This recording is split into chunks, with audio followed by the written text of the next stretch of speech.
That is not. It's the wrong Brandon. No, there we go. There we go.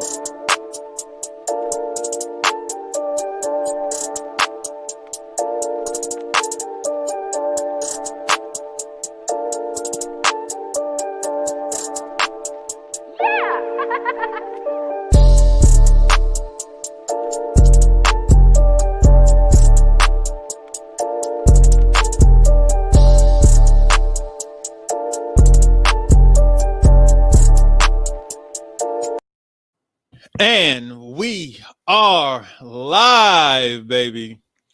Greetings, most honorable listeners and masters of the martial arts. I am Travis. That means I'm Chris. And I'm Big Los. And this is CTE, and this is going to be an experience for you. Chris, I thought we lost you there for a second because you was moving and saying stuff without actually showing something. But all right, I got music for today. They call me Backdoor Santa. I make my runs about the break of day. They call me Backdoor Santa. I make my runs about the break of day. I make all the little girls happy. Oh, man. All the boys are out to play. I'm like the old uncle. I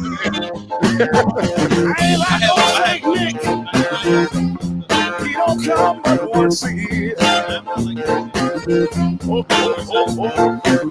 I ain't like no Saint Nick. He don't come but once a year. Once a year. That's it. Once a year. All right, man. Oh my goodness. How's everybody doing? How was your weekend? Yeah, that's it. How was your weekend, guys? Weekend was good. It's kind of like we was all together still. It kind of was. Pretty much. Pretty much. My weekend was full of snow though. I tell you what, man, it snowed up there on like Wednesday, I think. And boy, we were sloshing around, walking around. Yeah. I saw that. Actually, they got it pretty bad down where they. I mean, we got some snow up here, but we didn't get what they got. They got pretty bad down in the city there. Man, we're I like saw 4.5 people hours. Like 8 inches. It was crazy. Yeah, we're like 4.5 hours north of them, so we probably got maybe like 3 or 4 inches. So it wasn't that bad, but still wasn't what they usually don't get hit like that. So that's what makes it, like, you know what I mean, that much more challenging. Yeah, it was crazy. I remember a couple of years ago at one of Jottie's camps, it snowed like that, and it was Sam. That is Backdoor Santa by Clarence Carter. But yeah, so I saw people like skating, like skiing and snowboarding. Yeah, in the city. Oh wow, they were going up like ramps and stuff. Like they were just slinging each other up. It was ridiculous, man. Listen, that's how people get when they don't get no snow. Remember when we went to Super Grands in Niagara Falls? Yeah. And Regina never been in snow like that, and she was out there making snow angels and having snowball fights. I'm like, man, what y'all doing? Like, we don't play in this. we find someplace warm to get with some hot cocoa. You better stop playing. Don't hit me with a snowball. I'm grown. When I was a kid, yes. Yes. Oh man. But not anymore. Hey, Mama Walker. What's up, Mama Walker? All right. What's up, Mama? Hey, Coral, how are you? What's up, Coral? All right, let's get into it. Because most people are probably tuning in to see what we're gonna say about the Virtual Fight Tour. And this podcast is sponsored by the Virtual Fight Tour. We just had it December 19th. If you did not watch it, I don't know what you were doing. You were lame.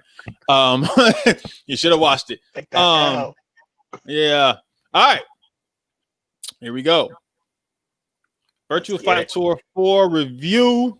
You know what? I'm gonna bring up actual card so we don't lose track of what actually happened on the doggone card real quick. Hold on. Doggone it. All right. Here it is. There it is. So how did you guys end up? What were your predictions? What did you do? I was 4-2. I had Brianna, I had Christian, I had a pick'em for the girls, Melanie and Teresa. I don't know who I picked on that. Obviously, I picked Chris, I picked Jason, and I picked the All-Stars. So, what does that make me? 2 and 2, 4 and 2. 2 and 2. Yeah, you picked 2 and Brianna, 2. you picked Christian, you picked No, that's yeah, 2. 2 and 2. Me. And you said you were 3 and 3? Well, 3 and 2, and Yeah. then the 3 other and one 2 we with have one no draw idea. because we got to figure it out. Yeah, I was 4 Where and you 2 at, also. Trev? 4 and 2 also. Because and honestly, it's because I went with my heart with Jason over Yaskar. My head kept telling me, "Hey," What's up, because I Mike P? said this on there. I was like, "Yeah," head saying Yaskar is going to win, and my heart is saying Jason, and I went with Yeah, I my remember heart, you saying and that. Yeah. yeah, and Jason did not pull it out. Yaskar won. I thought Jason fought really well, man. I know we're gonna get into it, but Yeah, we're gonna get into it. We're gonna get into Yeah. all of this, the Yeah. breakdown of what happened in VFT 4. So let's start off. What's up, Mike? What's up, Mikey P? Rashad, yes, there were some upsets in the Virtual Fight Tour 4. You can probably call it that.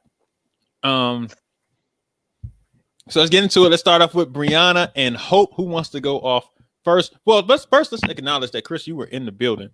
Yeah. All right. So this is your first time being at the Virtual Fight Tour. That's usually I'm sitting in the booth with you. Usually you're in the booth with me, but this is the first time you've ever actually been in the building for the Virtual Fight Tour. And that's one thing. 2, Chris, hold on. Matter of fact, yeah. How did you like the Virtual Fight Tour being there in the environment? What's the live experience like inside the in the environment of it? In there, it's really cool because you pretty much only have fighters and coaches in the building, in the room. I mean, it's a little bit more of an intimate setting, a smaller setting than at a big tournament. You're kind of all stuck in the same area. You guys, but I mean, we're all professionals at this point. We know what we're doing and we've been there. But as the card got in it, the Brianna and Hope jumped off right out of the gate with some action back and forth, quick pace. And as it kind of went, the energy in the room kept picking up and filling up. So for me, at least, by the time I got ready to go up and get in there, like I was super hype and I could feel the buzz in the room. You had a lot of who's who in there, kind of giving you some either support or a little frowny or whatever it is. They just it's that angst in being real close, tight knit, and with everybody. It brought out an atmosphere that really made it you want to be competitive, and I like that. And Chris, before we even jump into all of this, real quick. I got a soundboard. And I let it go the whole time. Chris, we're running back again. Applause, right? Oh man, thank you guys. I would have hated if you had lost on here and to come on here and talk about that, because I'd have been like, "Woo, come on, man!" That was one of the most motivating factors, man. Come on Monday, getting choked out by somebody. Like, yeah, yeah, my bad, I sucked. My bad. I got a show and I'm commentating. I'm like, yeah, Chris, he had you, but anyway, I'm glad he didn't. All right, let's get into the first fight, which was Brianna versus Hope. What were you guys' thoughts when you guys watched this fight? I was surprised at Hope's control of the ring. I really did think that Brianna would push her around a lot more, run her into the cage, rough her up a little bit more. I think that maybe had a little bit to do with a little bit of cardio because she did push pretty hard in the first round. But that was one of the big things that I was super impressed with Hope being able to control that ring in a smaller environment. But man, Brianna stood right there and her takeoff was nice too. So, but that was, for me, that was the biggest impressive point on that. Brianna did her thing. She fought really well, fought hard, capitalized on some settlements, and looked good. Yeah, I was impressed with that. My only critique is that I thought Hope should have pushed a little bit more, especially being down towards the end. I thought Hope had a decisive speed advantage. When she would push, she would score. When she would really just commit, but she was eating some shots. So I know that will make you a little hesitant. But when you're down, you just got to go for it. So like I thought that there was, especially towards the end, I thought she was filling her out. And I thought she was doing the right thing. keeping the pace at a certain thing. But another thing is that you have to be, as a fighter, you have to be able to change the pace of the fight. And if you control that pace and have it slow and then speed it up in times for like 30 seconds and get that person out of it, and then you slow it back down, it throws that person's rhythm off. And I thought Hope was holding it, keeping it close, not letting Brianna get too far out. I thought Brianna showed a lot of poise in that fight, especially being a younger fighter. She didn't get the moment, didn't become too big for her. She just went out there and did her thing. So I was really impressed with that. And then I thought at that point, I was like, all right, in the third round, this should be where Hope starts to really push her to try and because I wasn't, if I was Hope, I shouldn't have been worried about the defensive sidekick. It was the reverse punch that was coming down the pipe afterwards. But if I score and move my head when I'm scoring offline, yes, yeah, offline, I think Hope would have won that match, but she just didn't have the aggression in that match especially towards the end. And that's why one of the things I said. Yeah, that's one of the things I had noted before was how she was going to respond if she got hit, and I was just curious as to if that was the leading factor. Go ahead, Los. First, I want to say I was rather impressed by how Hope responded with getting hit, because she did get hit a few times in there, right? And she kind of, I mean, it went to overtime, or she only lost by 1 point. So yeah, 11-10. It wasn't she was getting in there. Like, I mean, it wasn't like she was getting hit, but she knew she had no choice but to get in. Like, I mean, there wasn't a lot that she could do on the outside. I thought Brianna fought really, really well. I really thought she used her length really well. Yes. As far as even when Hope was kind of being already on the outside, at times when Brianna would go, she would keep her in that space, right? Or if Hope was moving, she would almost, throw something to kind of push Hope out a little bit more. So now Hope's got to work harder to get back in. Like you said, in the third round, though, I thought Hope had enough movement. I thought Brianna was kind of slowing down a little bit. And I thought Hope had enough movement, but she had a lot of uncertainty, right? Mm-hmm. The uncertainty, or is this the right time to go? Is this the right time to go? And because she hesitation, I kept saying opportunities, right? When in this sport, man, and we'll talk about, I'll probably bring up in all the matches that we have. It's all about the opportunity, man. And opportunities are going to present themselves, and you either take advantage of it or you don't. And I felt like in those moments, Hope just did not take advantage of those opportunities when they were presented to her. Didn't mean she had to go like go, but there was times where, man, if you just watching, you like now, and that wasn't her moment. Like, you know what happens if Hope pushes it for 3 exchanges and gets 3 scores, right? At that point, she might be up 2 points. At that point, you can play the small person's game and start moving and making Brianna extend and be overextend and everything like that, and make her make more mistakes. And you can just control her at that point. But what I did notice too with Brianna, though, man, is and this is what we had talked about too, is that every time Hope went and got a point, Brianna came back and got one. Yep, got one too. Yeah, there was no rally like on that side. She went back. So that's what you're saying too. Like if Hope would have got a few in a row. Like you mean, but almost anticipating, and this is, again, we do this as fighters anyway, right? I know if I go and score on you, you're very anxious to come back and get that point back, right? So if Hope understood that and kind of had the right counters or the right movement or the right technique for when Brianna was coming to get that other point, now Hope was able to score 2 points in those 2 exchanges, right? Absolutely, I thought, honestly, man, I was really impressed with the girls.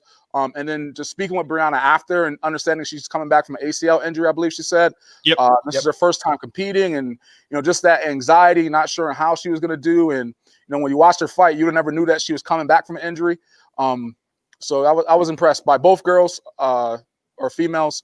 And you both say women, ladies. I can't say girls anymore. I apologize. You can't say female either, just so you know that. Okay, well, ladies, I was impressed by both of the ladies on how well they fought. Again, it was good. I was impressed. I was happy with that. All right, so let's move on to the next fight, which was Christian and Jarrell. This was an interesting fight. I thought this fight went kind of similar to how I thought it might go. I thought it was just a little too much. I thought Jarrell's this matchup was a little too much for Jarrell at this particular time. Too soon. I thought this fight, who we had to fight, was a little too soon, especially with Christian. Yeah, it's a tough fight. Christian is a tough fight, like 100%. And I mean, I That's one respect of those the things. aggravation to get himself up to fight this fight. But yeah, I agree. I think it was a little too much, a little too soon. One of the things I've always said, especially since we even started this, the better fighter wins when you have multiple rounds. The longer the fight goes, to me, the better fighter always wins. Now, if you watch the first round, Jarrell was pushing him at that beginning of that first round. He was in there, and then Christian came back. Yeah, Jarrell was getting off, right? And then A Christian 1 finally round fight, that would have been a very different fight. Exactly. That would have been a complete different type of fight if it was just a 1 round fight, because Jarrell would have been in there and would have been able to push that last little 30, 45 seconds and got up instead of lax enough knowing he has more rounds or whatever. But at that time, Christian made adjustments and got off on him. And then just kind of made sure he understood. Even when Jarrell would make a push or score 2 times in a row, Christian would come right back and score 3 times. He was making sure he like letting you know that, all right, you got off on that one. Now here I come. And now you could see Jarrell started to lose gas. And when he started to lose gas, his his form started to go a little bit. So, some of his blitzes were off. When some of his kicks were dropping heavy, and he wasn't blitzing the way. The arms were just kind of flailing. And it looked like. Sorry, go ahead. Go ahead. I was just saying, it looked like two great offenses going at each other, and one outscoring the other one. Yeah, you know what I mean. The adjustments that were made were when to go forward, but not necessarily on the counters and the movements and when to disengage and when to do those things. So what it looked like to me, from at least there in the standpoint on the outside, kind of preparing for mine, it looked like 2 good offenses that one just kept throwing darts. You know what I mean? Yep. I do want to come back and see this one in a in the whole setting. I want Jarrell to compete in tournaments, right? I want Jarrell to compete in some more tournaments, get his footing, get his timing, his win, all of that back. And then, because Jarrell used to hit people with some wild stuff that you just didn't even see, and his footwork would be crazy. He'd be moving, angling, blasting people. And that type of fighter is a difficult type of fighter to actually stay in front of. So I'm curious. I want to see Jarrell get back into it, get back to used to being fighting, getting his win, getting his timing, and then competing a few times in the division with Christian in there and getting to understand how Christian fights. To me, I just thought it might have been a little too soon for Jarrell to be in that, but still was rooting for him just to be out there. All right, Los. Yeah, I thought, again, I was the first round. I was very impressed with Jarrell. Like, he came out, like you said, he was in gangbusters. He was going, looked sharp in the uniform that he was rocking. He looked good in that first round. But then what it really looked like was it's almost like you can watch it. You can, like, as you're watching Christian, you're watching him realize where Jarrell had to be to take off and blitz him. And once he realized that, he knew right when Jarrell looked like he was about to get into that spot, he would just take off on him. Yep. Right. And it was like so it's like Jarrell couldn't get to the spot that he wanted to go, because every time he was getting ready to get to that spot, Christian was already coming. Right. This is what it just kind of looked like to me. Like, you kind of like looking how you see him thinking through this whole process. And then, as you said, like, it was like every time Jarrell would possibly get off, Christian was back on like 3-4 points, like in a row. Like, you know what I mean? So, and you can see it. Like, and the toughest thing too, man, is when you can't. We talk about momentum, right? When you can't stop the momentum, sometimes it feels like an avalanche, right? So you getting tired sometimes isn't that you're just out of shape. It's just that anxiety or that trying to stop this avalanche that's coming at you and not understanding what you can do to stop it, right? And that's what I felt I kind of saw with Jarrell. Like you said, I think it'd be great for him it was good for him to see kind of what's out there and what he has to prepare for when he decides to come back and compete again. And if Christian's going to be one of those top guys he's going to have to deal with, it's great to kind of see that speed and be able to adjust and predict how you want to go forward moving with that. But I was impressed. Listen, he did a lot better than what I guess I could say. I don't want to say what I thought he can do, because I haven't really seen him compete that much, or in a while. But I was pleased with how well he did. And that's what I said in the show, man. Like, a lot of these fights, you had some fights that are a little more lopsided than others, but there was some good stuff that was seen that people can take and be able to grow from. Right. And especially with I us agree talking with about that. literally like what we saw and like, okay, now this is where they made the mistake or blah, blah, blah. And we're just showing like people and saying, hey, this is happening. This is what's going on. Thank you, Martin. Martin posted, he said, you guys always do a great job commentating, very insightful. If someone watching didn't know anything about our sport, they would still come away with a better understanding of the sport. Martin, So thank you. Appreciate that. thank you a lot. That's truly what we try and do. To just to give that insight that maybe sometimes even when we're watching it, you know, we're not analyzing, but when you sit in this chair and you have to analyze everything, you just start to see things a little bit differently. And we'll get into that a little bit later. Let's get right into Mel and Teresa, and then we're gonna bring on our guests in a few minutes. But let's get Mel and Teresa real quick. Yeah, man. What did you guys think about this particular matchup? I will start. Can I start? Yes, sir. Yes, All sir. right. I was gonna say Again, let's start. I haven't had a chance to watch any of these girls fight. So that's why they kind of was like my pick 'em. Ladies. I just threw it up. Ladies, I'm sorry, ladies. I didn't get a chance to watch these ladies fight. Sorry. Listen, I apologize. I don't mean caveman. I haven't had a chance to watch these ladies fight. So I was really impressed by both of them. Teresa in the first round per se, but then watching Melanie how she adjusted to what Teresa was trying to do, I thought was phenomenal. I believe I was saying it in the fight. It was like Melanie was using her front hand to make Teresa feel as if she was close to her, but she really wasn't that close. So anytime Teresa would try to blitz, she would run into the side kick or the hook kick, right? So, and I think it was the side kick that actually was the side kick was the main thing. The side kick was really slowing Teresa down, and I think it was awesome. Like again, as you said, as you're analyzing it, you're watching this. And that front hand being out in front, it just gives the illusion that you're closer to the person. And she was kind of squatting a little bit too, so you look like you're in a puncher's position, or I can punch you, but I really can't punch you. And that was really good to see. And then once you got her kind of staying outside in that space, so now her body's in a position where she could blitz off of it too.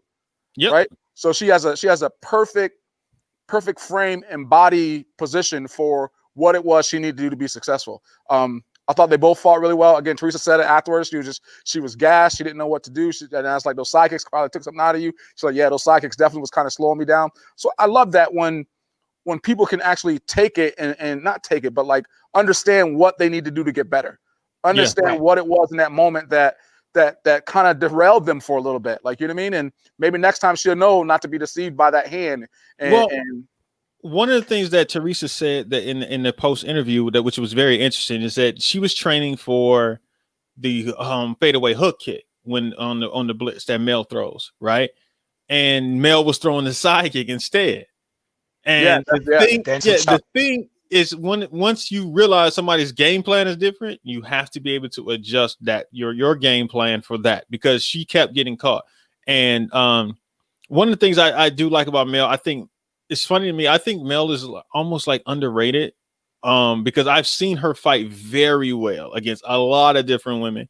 And so I think a lot of times we overlook all the rest because, you know, we point at Morgan and just is what it is. But to me, Mel has been one of those people that I thought that if she wasn't, she has had a couple injuries. I thought she could actually make some noise in this and win a lot more overalls. There, but sometimes I've seen her not be on. You know what I mean? And it's just like I'm not. She just is her thing. Yeah, her consistent, a little bit inconsistent. But I always thought Mel had a lot of talent and can control a lot of different fights. Go ahead, Absolutely, Chris. She controls the ring real well. Very well. She's a counter fighter by nature. That low deep stance gets you to bait. She does like to throw the hook a lot. She didn't. She switched to the side. But what I noticed is like when she did bait off to switch to the hook, she would lean in and then lean back out to create that moment, that distance for that effect. And that's one of the things that she's always been really, really good at. I think one of the things that, if anything, may have been a slight drawback to before this for Mel was her confidence in her takeoff when the movement got settled. She did a really good job at that this time, planning her feet, getting ready, biding that time, and then knowing when to take off when that opportunity presented itself. Yeah, Mike P. Mike Exactly. made She's a not good an point. When Mel offensive. was aggressive, she didn't do well. Once she faked and used her distance, she blew up that big lead. And and that was at the beginning of the match. She tried to push off and be more aggressive, and I think that is part of the psychological, I don't know, manipulation of the cage. You know what I mean? Like once you're in that cage, you want to fight, you want to go. You know. Yes. Yeah. And I think that was really early on in the fight, and then Mel settled down and got into her thing, because I've always seen her be more a defensive fighter, counter fighter, Absolutely. and more space and just more control, and not really the aggressor. And I thought that once she settled down after that first couple seconds, and Teresa had got off on her because she was catching her. Boom, when Mel was trying to come in, Her Teresa first was catching 45 her, seconds, picking her apart. The first round, in that first round, and then Mel settled down and said, "All right, let me just." Made the right one adjustments. bite at a time. Yeah, again, I mean, the way you made it sound, I thought they were just going to kind of be bouncing in front of each other, and Mel wasn't going to. Mel was going after it. And even when she was being aggressive, when she stopped being as aggressive, she still was accumulating points. Correct. Yes. Right. Which was because when you first said that they're just going to kind of move around the real counter fighters, I was more impressed by the fact that she did do counter fighting. But when she had to take off, she was able to take off and get that aggressive offensive point too. I think part of her counter was countering Teresa's movement. Like, so Teresa, like you were saying with Christian and Jarrell, Teresa was trying to get into position to score, to start throwing her techniques, and Mel was catching her. So she was countering her before she even got to even throw it. And I think she was throwing some side kicks at that point. She was throwing like a keep her back, and it was throwing her off. She just did a very good job, man. Yeah. All right. Yep. So, all right, let's go ahead and bring on the king of New York, the creator of the Virtual Fight Tour. We're gonna bring on Mr. Jesse Ray. Let me move this banner out of here so you can see him. J Ray. J Ray, what's up, brother? What's up, man? How you doing, man? How you feeling? Oh man, feeling good. Rested up. You know, Yeah. Yo, you spend all the Sunday just like sleeping and rewatching the broadcast or something? I wish, man. I had to do airport runs. I had a whole bunch of yeah, man. Driving Miss Daisy. Yeah, no. Yeah. But yo, y'all did a phenomenal job. I just want to give a lot of credit. You guys don't get enough credit on the job that you did. Broadcasting. I got a lot of compliments from people outside of the martial arts asking who you guys was. Low stepping in. They don't know our name? They better know. They know now. We're recognized. Los, you got definitely on the radar. People say, yo, you were breaking it down very, very well, and you were on point with it. People they didn't know you had that hidden talent. Nah, you know what, man? I just keep it real. Yeah, I'm seriously. And the thing is, though, Jess, like, I love the game. Like, you know what I mean? I love the gamesmanship. I love the strategy. I love the thought. I love to see what's happening in the match, and then seeing what type of adjustments can be made, just like any coach would want to do, any person that would want to do, man. So I appreciate the opportunity. I know I was keeping Chris' seat warm. I hope I did a good job. Yeah. And Trav was helping lead me too, which was great. I think moving forward, we gotta. I was about to say this. We gotta triple up. We got to triple up on that. I was about to say, Los, are you willing to be a part of this full time on Virtual Fight Tour? Yeah, man. We'll talk. Yeah. If Los wants to, then Los is in there, man. No doubt. Listen, I don't know about these suits and these jackets, man. Hey, I'm gonna just send you a tight. Hey, brother, you look good though. I ain't gonna lie. Yeah, clean suit on. Los, I'm gonna send you a shirt, man. That's all. There you go. You know what? Yeah, get them a little polo shirt on there. Like, yeah, there you go. Just speak. Yeah, Chris held it down too, man. Yeah, because we about to get into that fight right now to break down that fight, because the next fight on the Virtual Fight Tour was Chris Walker versus Mario Ramirez. Chris, how did it feel being in the ring, competing again? When's the last time you competed in this style? Like, is it IBJF or is it IBJJ? IBJJ. Don't let Travis try to come up with all the different letters that go with this. International Brazilian Jiu-Jitsu Federation. When the last time you grappled? Who, me? competitive grappling beginning Never. in 2019. I haven't done IBJJF tournament all year. I was gonna do Masters Worlds, which happened to be Sunday this weekend. So when I had already talked to Jesse, there was unfortunately no way I'm gonna get down to Orlando and get down and be back. So I took this opportunity to use my jiu-jitsu skills here first, make sure that things are brushed and polished. In the next year, I'll start the IBJJF circuit. They actually have like a NASCA circuit, but it's in the Federation of Jiu-Jitsu. So I'm gonna be a little bit more active next Chris, year. I'm gonna use my analytical skills here. I thought you controlled the match from beginning to the end. You were in the dominant position. You use your all right. Look, look, have no idea what you're talking about. this. I have no idea what to say about this. I'm quoting what Robin and Los were saying. That's it. Oh, you just look at the points though. Yeah, that was the other thing. You guys were counting points, and I looked and saw that there was points being posted up there. And so when I paid attention, I said, "Oh shoot, he up 12-0," and I was like, "Oh, okay, there's points here because Robin has mentioned it," and I was like, Hold on. All right, Ross. I should have worn my ego stuff today. Yeah. I should have worn my ego stuff today. Yo, look, we took the L yesterday, but I'm still repping. Yeah, we took the L too. Ross, we still on your heels. Calm down. Wait, are the Cowboys in first? Actually, no, the Cowboys ain't in first. Washington is in first. Yeah. Bye, Ross. But at any rate, back to Chris's fight. Yeah, back to Chris. My bad, Trav. Ross.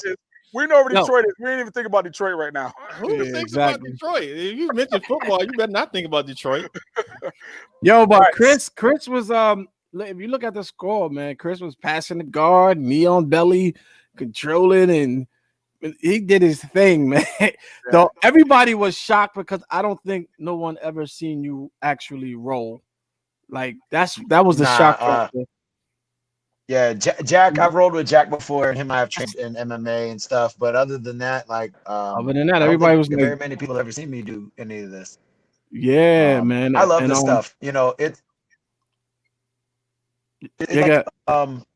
learning again. You know what I mean? I'm a student again. I'm not the instructor at the dojo. It's a newfound love when you're we got to a very high level in what we do. And that's amazing in itself. And then switching over and changing gears, trying to find that relight and that fire. This jiu-jitsu stuff is crazy for me. I love it. I thank you for giving me that opportunity. Chris is the race grace here, VFT. You set it off. Yeah, you were the first one. You set it off. Yeah, you were the first one. You were the first one. Baby. Let's see where we go from here. Chris all his fingers taped up. Yeah, he did. I saw that. He was looking like Macho Man, looking like Patrick Ewing back in the days. You get a hold of that gi and somebody yanks it and rips it out. I was telling Jess after the fight, I had dislocated my pinky like 2 weeks before. Just got caught and snapped out, sitting over here looking like whatever. Pop it back in, put some tape on it, and keep on rolling. But it's different. It's not like, we don't got gloves to be able to throw something real quick and recoil. You're holding on it, trying to control pant legs and collar grips and back of people's butts and stuff. And you got to get that grip. It's a little bit of a different animal. Yeah, personally myself, I'm a no-gi guy because I don't want someone just to be able to grab me and just hold me there. So, but I was so impressed by you, man. I was really, really impressed. Like I obviously, I know your pedigree. I know the effort you put in and the work you put in to become who you're going to become. But watching you get out there, man, just kind of like how Jesse said, controlling the whole fight. I know nothing about points, but I know the situations. I know what you're trying to get to. When you got that knee to belly, man, I was like, oh, the dude can't do nothing. Like he did nothing to really stop you from getting there.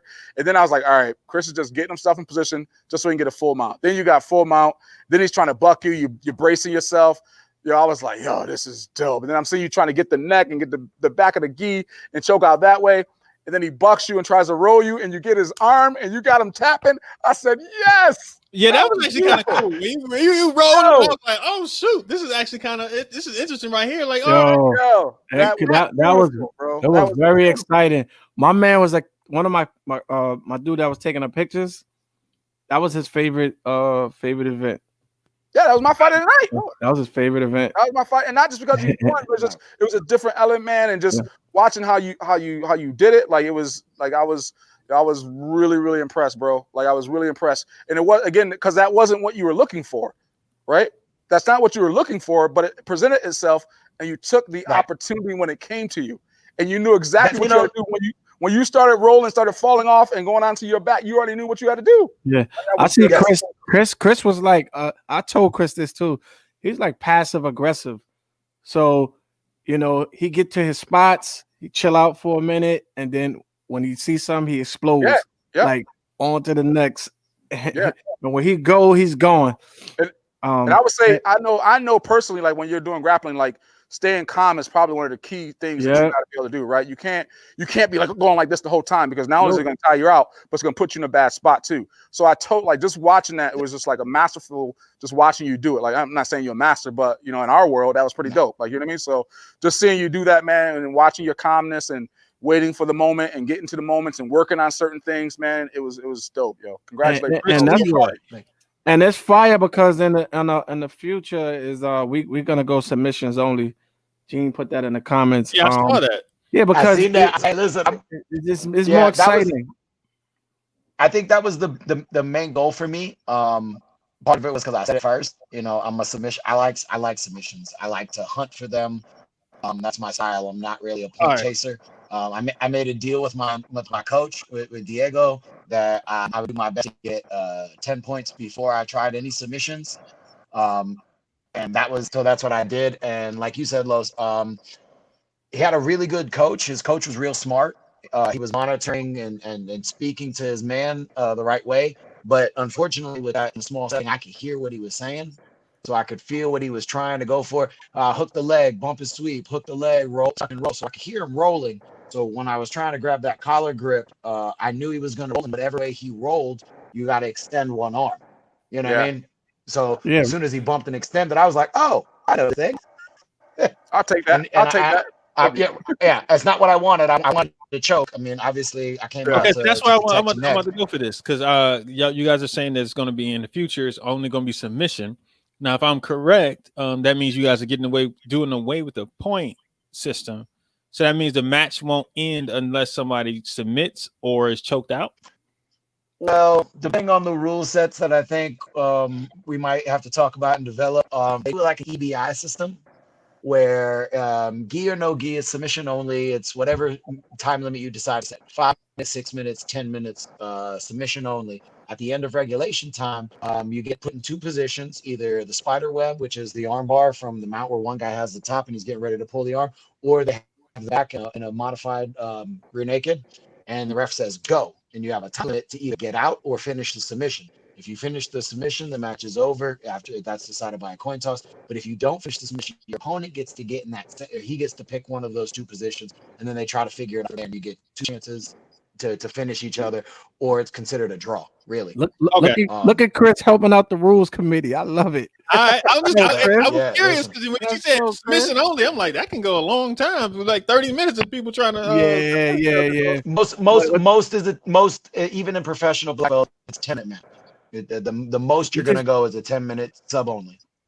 If you're going for a submission, it's more exciting. You taking more chances. You spinning around. You doing what you got to do. If you going for points, then dudes could like start hugging on legs and killing time. And then for the naked eye that doesn't follow jujitsu, like my friend, the cameraman, right? It won't be exciting.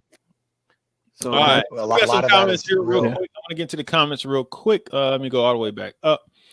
Mike Pombero says, I think I rode with you. Yes, we have. At Bob's. Mike Conroy says, great job. Point Fighter Live, I'm assuming that's Alex. Great job last weekend. Mike Conroy said, commenting was great. Thank you. Thank you, Mike. John said, glad it ended in submission. The untrained casual fan doesn't understand the points. Plus, it could get boring. And we mentioned it already, submission only in VFT. Mama Walker said the mental game of jiu-jitsu is awesome to watch. How you doing, Gail? Mike Pombero said you called it last week. Garth Ben says Chris demonstrated that he is a martial artist and not just a sport karate practitioner.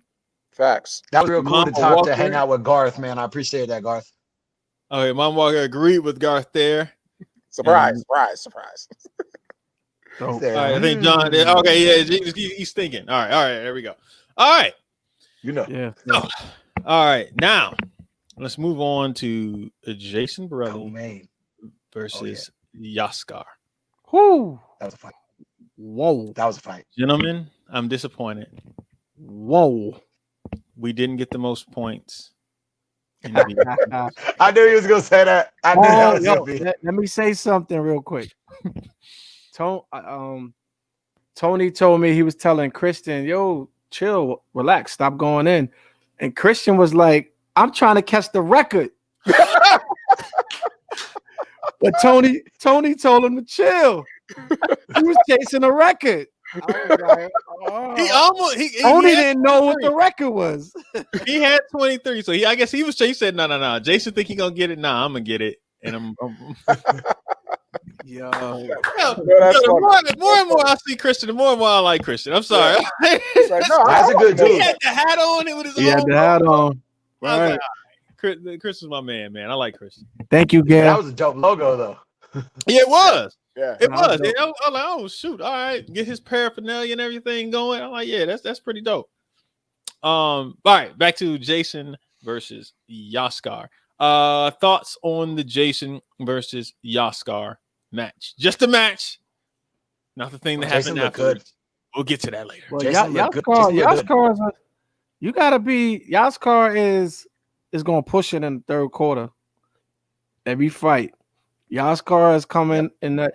If you can't do 3 rounds, I don't think you should step in there with Yaskar. Because the third round, he's definitely coming. Yes, thank you, Yeah. Ben. Thanks, Ben. Appreciate it. 100%. Like, I think people. I don't know. It's interesting to me about Yaskar because one of the things I notice about Yaskar is that he hits, right? Ooh. And it's just before watching him and everything. I just noticed he was hitting, he was throwing punches. I'm like, yo, Yaskar hits. When the first fight with Yaskar and Java came up in our little camp, people were talking about him kicking, about how much he kicks. And I was just like, I never really paid attention to how well he kicks, or that wasn't my main focus from Yaskar. Mine was always his punching ability, right? And in the post game, I mean, the post fight, he mentioned about his kicks, about how he's not going to try and kick with Jason. He's like, da. But then when he fought Java, he wasn't throwing a whole bunch of kicks. He was sticking and he was scoring off blitzes and punches and things like that. So for me, like, I don't want like a lot of people to sit back and look at the Yaskar as like he's, they start talking about how good of a kicker. I'm like, he's a fighter. He's going to hit you with whatever he needs to hit you with, and he can throw Absolutely. with all his limbs. The man did a front kick. Listen, he has back more leg. front kick scoring. He has more front kick scoring than anybody in sport karate. Bro, More there than were Marty- like more than- 6 minutes in a row he hit people with front. More than Marty Eubanks? Listen, I ain't see a front kick in sport. maybe not Last time I more seen a than front kick was at a traditional AAU tournament. That was the last time I ain't. And listen, I ain't never been back. He did throw that front. Because you know what? I did a back front leg kick. front kick I too. tried a front kick. I kicked somebody in the elbow and had a big old bruise on the bottom of the ball of my foot. I said I would never do a front kick in sport karate again. And it was AAU. That's the only time I seen it. And the dude tried it twice. I think to myself, like, did he just do a front kick? But go ahead, Trap. My bad. I ain't mean He must don't know Akin. And we got we going back in the time machine. They threw Akin out there. They throwing Marty Eubanks out here. I mean, hey, it said love the back leg front kicks. Old school still works. It was interesting, man. But the other thing that I found was very interesting is that Jason didn't use his legs like I thought he was going to do. But what I was more impressed about with Jason was he wasn't switching feet to throw the left to the road, the reverse punch blitz. When he started out, he was throwing the left hand reverse punch blitz. And I was like, oh, Jason just threw a left hand reverse punch blitz. He didn't switch feet to throw the blitz. He just threw it straight off. And I'm like, if he developed that when he was younger and just throwing that kick and then the left hand reverse punch blitz, everybody in their mama would have been in even more trouble. So I was looking at that like, oh shoot, he done came out with something different. All right. So I was just watching the fight and but I did think Jason should have kicked a little bit more to keep Yaskar bat. I mean, because I saw him kick, and he would throw kicks, but I thought there were certain times where I thought like, all right, now this is where Jason needs to come over the shoulder and attack Yaskar's blind side, but I didn't see him do it that much. But I believe he did hit him with an axe kick or his. He did.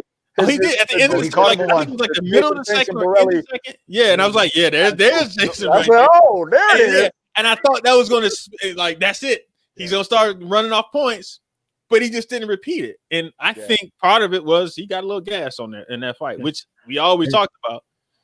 So fights. Jason gave up a couple points, like turning his back, and Yaskar just two back to back twice. And Yaskar threw some heat on that. I don't know how Jason was still standing. That second time when he ran him through he threw 1, 2, 3, he turned his back and hit him with that hook. Woo. I said Jason got a chin and a jaw. No, Jason's been hit before. I'm like, yeah, he's hit and he hit. Yaskar put something on that, man. Yeah, so and he stood, got right back to the line and went right back at him. But he gave up 2 points on that, that walking back to the line, and the judge is moving quick. Yeah, so but that's something to go back and look at for him. Yeah, but that was one thing that troubled me a little bit was he didn't even get back to the line before they said start. And it was like Jason was still walking back. Like if he had got back to the line and he just said, as soon as he got back to the line and said start, he was like right in front of him. And I was like, oh, that's that definitely that was too fast. If there's one thing I would say to make sure that before they say go, is that Akin should be able to at least be able to put his hands on the front hand or something, like, you know what I mean? Right. As opposed to just coming back, and now Jason maybe not. Jason's just turning that corner of Akin, and Akin saying go because Yaskar's already there, right? But that's the thing. Yaskar wasn't really there sometimes. He was still walking back. I ain't gonna lie, man. And Yaskar would be in the position because Jason's walking back. Yaskar's walking back too, but he's walking forward this way. And so when he says walking further too, that's another. Yeah. So it's like, but see that one of the things when I was judge, one of the things I would always do was push a fighter. If I wanted to go, I'm like, all right, ready, I get back over here. Like guys are getting between the two of them. Go, and if you're not on that side, that's your fault. But I'm pushing you back to that side.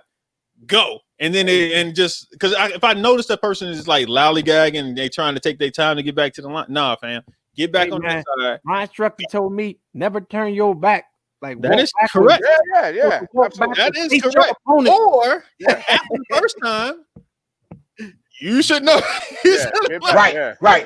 You might make one mistake, but the second time you got to get back around. I'm with you on that, Trev. I mean, the second time once walk back like not twice. Like or rush or hustle back to the line, but. It is what it is, but the lollygag rule. The lollygag rule, right? But yeah, once you get hit with it once, that the first time was like, all right, well, I got to get that point back or whatever. But at the second time, I can't let that happen anymore. And anybody else watching can't let that happen anymore. But all right. Garth had some facts right there. Garth said fatigue makes a fighter punch more and kick less. That's absolutely what happened. That is 100% correct. So now rematch in the future. At this point, there is no point. If I'm Yaskar, I do not take another fight with Jason or Java right away. I'm like, yo, y'all got to fight each other. I'm king. Y'all got to come back up to me. Like if that's what it is. If I'm Yaskar, I'm like, no. Y'all haven't. He said, I'm diamond, baby. I'm diamond, baby. Exactly. The first diamond, baby. Exactly. Like no. You gotta have to. Just said, "Mum's the word, baby." But if I'm Yaskar, I am now king of the 30+ division. Yeah. You gonna have to come and see me. Y'all gonna have to earn it. I'm Floyd Mayweather out here. Y'all better fight it down there and figure out something. And then one of y'all maybe come back. He fought the best of the best. Fought the best of the best, man. All right, we got to get it. I knew that was gonna happen. Oh, go ahead, Los. I thought you went. You knew what was gonna happen. Yeah. So my thought is, I thought Jason fought a lot better this past weekend than he did the week before. I thought two different styles though, too. Two different styles. Yeah. So I thought that he came out exactly how I was anticipating for him to come out, right? And I felt he did do a great job. I think he was up by a little bit within the first 1 or 2 rounds, right? Yeah. And as you can see, I think they both started getting a little tired in that 3rd round. Yeah, because they went flat-footed. They both did, yeah. So I think they sure did. They both sat there in front of each other. But that's where I think Jason ran the problem at, because when Jason got flat-footed, he had no movement. Yaskar is just his length when he starts to come forward is going to give him more of an opportunity to score, right? So when Jason's just kind of sitting and he doesn't have a counter ready or anything, and Yaskar has the opportunity to just go, like that's what kind of happened. I think that's what changed the fight. Like that last minute and a half or so of the 3rd round. They both were tired, but Yaskar was the one that was going. They got in that traditional Shotokan horse stands, and Yaskar came over the top with the back fist. Boom. Back fist. Pow. Yeah. So that length, everything you just said, Los, facts. Well, all right. But here's the other thing. As a fighter, what is Jason's counter technique? Second. Sometimes. That's what I'm saying. Like Jason when doesn't have when he's on the left side. Clean. So I would like to, in that situation, I would like to see Jason just leave that line. Like exactly. Like just bounce a little bit and just move out of the way. Like don't get caught in that cat and mouse back and forth. Straight line. You know what I mean? Just move a little bit. Like you mean that would have killed some time. That would have made Yaskar have to kind of adjust a little better or adjust more. You know what I mean? And that would have killed like I'm not saying playing time, but he should just not have stayed there. Like I think that was a downfall of him not winning that match. Him just sitting there. You got to get off getting off the line. But after 3 rounds, baby, you feel like you got on ankle weights. Yeah, I bet. Exactly. And then listen, you can't go nowhere in that cage. So he's squatting, and he only got like a 1 foot between him and the cage too. So like you can't go nowhere, bro. Like so you try to throw that side kick, you're still running into something. It's like that wall. Yeah. Now, do y'all think that the cage has a psychological effect because we didn't see all the falling and running and all of those injury stuff that we probably seen, and I 100%. You don't have access to your coaches. When you tell the fighters that you have to hit, the fight changes. Like if you think about super fights, they didn't look the same. But they were throwing the same techniques, but they were throwing a hit. The fight was different. The fighter will adjust. If the organizations tell what the rules are and say enforce these rules, hey fam, because there was a few times people were blitzing and falling. And they were like, no, he fell down. He can't get the point. And it was like, oh, all right. And they were trying to make sure they stayed up. And sometimes the people fail, but other than that, I just think that sometimes, like, if you have access to go out the ring and limp it out, walk it out, talk to your coach, you okay? You know what I'm saying? Like, you'll play with it. Yeah, but when you're in that cage, I 100% think that has a psychological effect on the fighters, and they come out fighting. I think it had, like I said before, I think it happened with Mel. I think Mel came out at the beginning of that fight and was aggressive, like she was just going at it. And then when she was getting scored on, she settled and got to her bag and started working. Yeah. Teresa came out looking real good on that too. Right. To me, Teresa's also like more of a calm, strategic fighter, but she came out firing at the beginning of that fight. Right. You know what I mean? Like it's the same thing. I think that once you're in that ring, you're going. Right. I think Hope. I didn't get to speak on that. I think Hope. I think that ridge hand caught her. I think that ridge hand hit her, and It was a couple shots that she caught. Yeah, there was more than just that one, but that ridge hand was the biggest. I thought that Hope stayed in there. Brianna's a banger, so that might have some little hesitation. That's exactly what we said, Jess. Was that like Hope did not fight, but she was still hesitant. Like she was uncertain in moments, right? That she should have kind of gone. Because Tony was telling her, but if she would have took some more chances, who knows? But that's what I'm saying. Like I thought that she had the speed advantage, and when she would go and blitz, she would score. She may catch one, but she was scoring. But there's some fighters that if you going on them, they're gonna let you hold something. So you might think about no, I'm saying, like you got that, but you're gonna take this back with you. You got that, but you're gonna take this right back. You get one, but you're gonna eat a 2-piece and a biscuit. Yes. Everybody. Okay, wait. Hold on. Everybody on this panel, on this call right now, when you've stepped in from the juniors to the adults, you were faster, you were scoring, and they were hitting you late. they were gonna make you keep getting hit late, and you was gonna take those shots. But as a 17-year-old, you're just gonna like, look, I'm gonna keep going at you.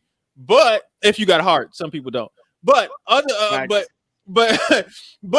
you end up going. It's almost like you're getting tested by fire. You know it. You gonna get when you step in that ring and you 17, 18, and you go into adult division, and you can be better than them. You can be. They gonna like yo, but like I ain't letting you get a reputation of me. Exactly. You may score, but I'm gonna win this fight. And you go take these lumps. Yeah, that's what see if you got Gene try to do to me when I went to men's. Yeah, Gene, calling you out. Everybody did that to me. Jerry Roberts used to try to kill me, man. That's what I'm saying. Oh, Jerry Roberts. Boy, Jerry Roberts used to try to take my head off of that damn ridge hand, man. I'd be like, God, yo, would you stop that? Yep, I had Larry taking my head off. I mean, it just ran like there's a whole bunch of people. Yeah. Danny Dix. There was so many people that were trying to take your head off back. I fought EJ Greer at 16, but that was not a fun experience. Exactly. That ridge. You talking about that ridge hand? That's part of it. You're gonna take the lump. So that's what I'm saying. Like you two golf bands, you ain't off the hook. Nah. Try to let me hold something. That's part of the rite of passage. If you're gonna step in here, you're gonna take some lumps. That's why I'm like, she should have been at this point. You got to be ready for that. You just got to be used to it at that point. Some people are gonna try and take you out your game. Used to happen all the time in Chicago, but they trying you everything. They're growing shots, late shots, like pushing you, taunting you in your face. The people around. I mean, it just is what it is. They trying everything to get you out of that fight. But all right. Now we're gonna get to the call out right now before we get to the main event.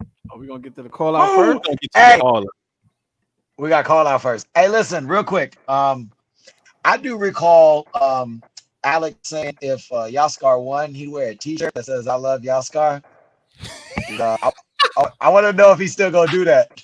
That's all I'm saying. I just want to know. He said if Yaskar won this second fight, he will wear a shirt that says "I love Yaskar." Tony reminded me of that this weekend when we were talking. He was like, "Hey, tell him I wanted to see that shirt." Ooh. Wow. I love Tony because Tony's wild too. Yeah, Alex I hope Alex wears a shirt that says "I love Yaskar" and then says "I'm not going to take this fight" or whatever it may be, or he says "I'm going to take that fight." Either way, it just seems funny to me that he have to respond to this. Hey. I mean, hey, Alex, ahead, y'all. Set it off. Look, man, look. So in the post conference, the post interview, we asked just regular questions, but sometimes people feel they have to get stuff off the chest because people have said things that they feel. That was some respect on it. Yes. So this is the second person who has called out Alex after winning, which is interesting to me. Who called him out before? Bailey. Bailey told him respect my name. He said Alex and Jeff, y'all gonna put some respect on my name. Okay. Like, I mean, yeah, nobody called him out for a match though. Yeah, that's what I'm saying. Challenge. Yeah, no, he ain't gonna call him about that. But Yaskar called him out. What did y'all think? Well, I was laughing. I'm sorry, I was laughing when that happened. It was hilarious to me. But what did y'all think once it happened? Matter of fact, did y'all know he did it? Because you two were in the building. Did somebody have to come and tell y'all that he just called out? Yeah, somebody nudged me like, yo, he just called Golf. Golf was like, yo, Yaskar just called out Digman. I was like, when? He's like, right there, just online. Like, I was standing right there. I went over there and I just jumped on camera. Yeah.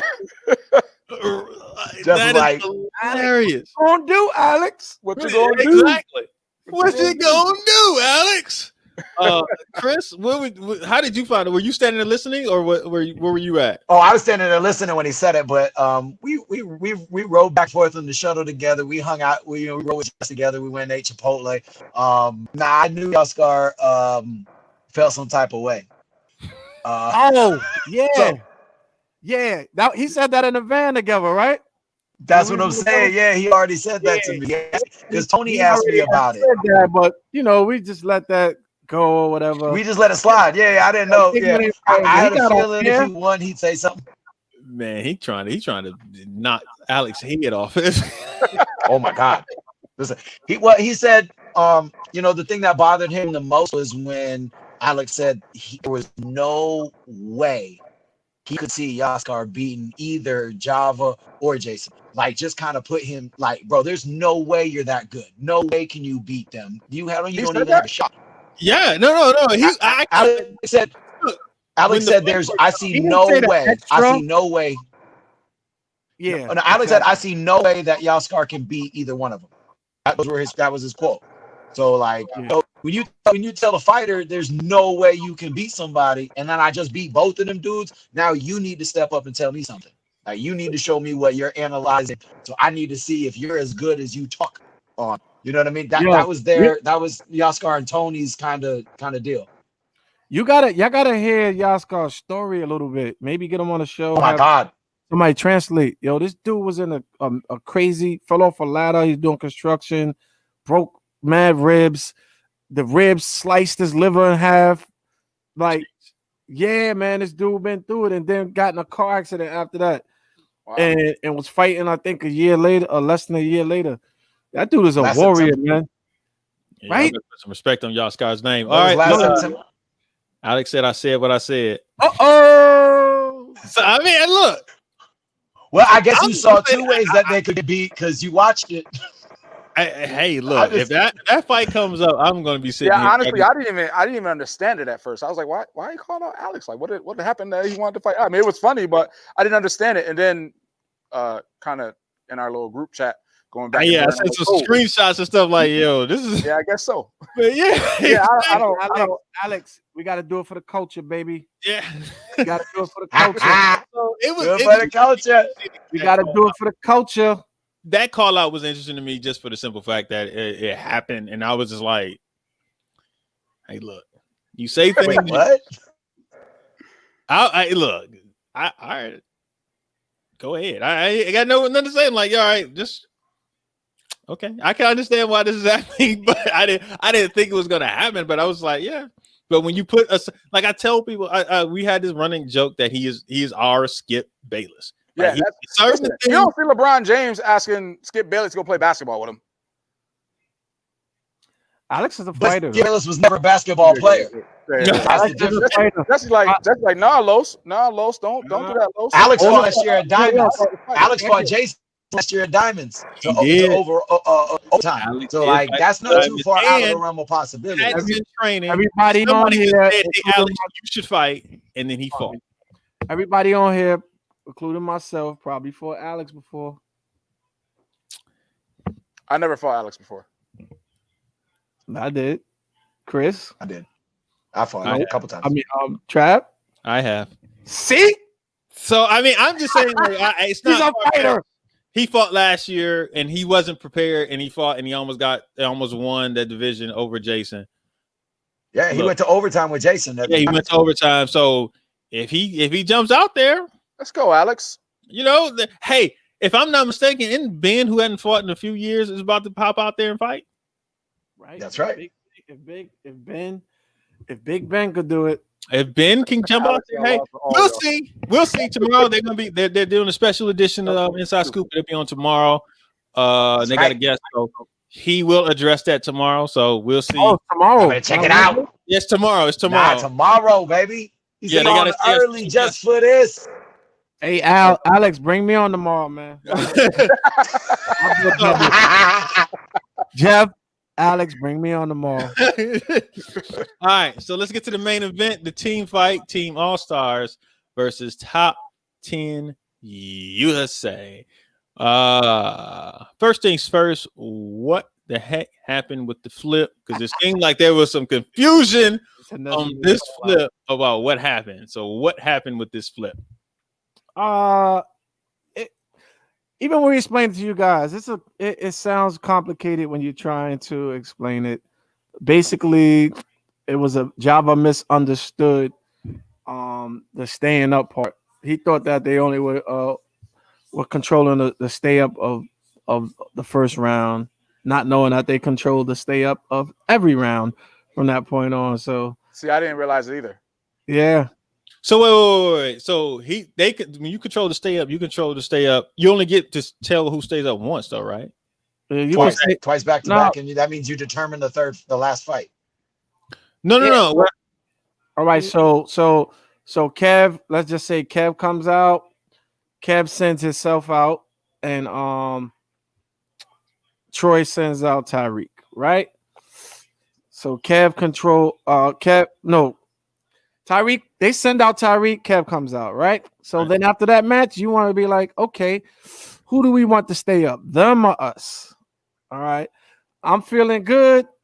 I'm gonna stay up. Kev stays up, then Troy comes up. Right. At this point, of course, why don't you go back to how it played out? Because it was Tyreek that point out first, right? Tyreek stayed up Tyreek twice. and Jack. We said Tyreek stays. Yeah.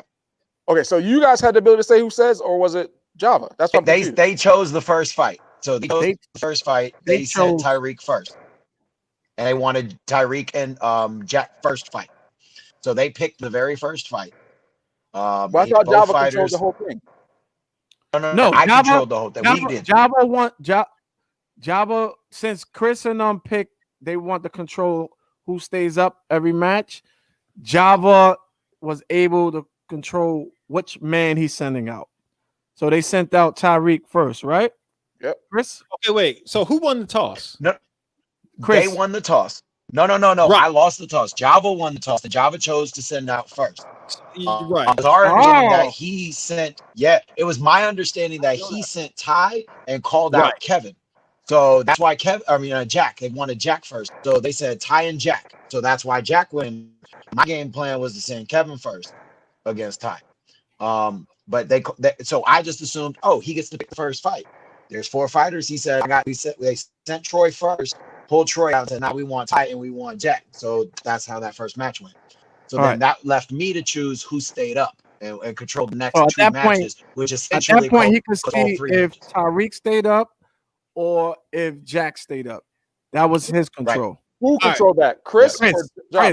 Chris. All right. So how about, okay. So it sounds like the confusion to me, honestly, the confusion is who sends out first. Because Tyreek and them sent out first. By the Tyreek and them sending out first, that negated their stay up at that point. Because at that point, once you send out, there's 2 sides. There's a person that's sending out and a person that's staying up. But so if you are on the send out side, there's no way you can control who stays up any match. Right. So I'm saying is if they want to toss, then they shouldn't be the ones who are sending out first. But they did send out first. It's up to them. They called it. That's what they wanted. It was up to them. You could either call it. To me, that means that they no longer have a stay up because they actually technically used it. Right. The confusion is if I flip it and I get this call to stay up, that means all stars were the ones who should have sent out first and they didn't.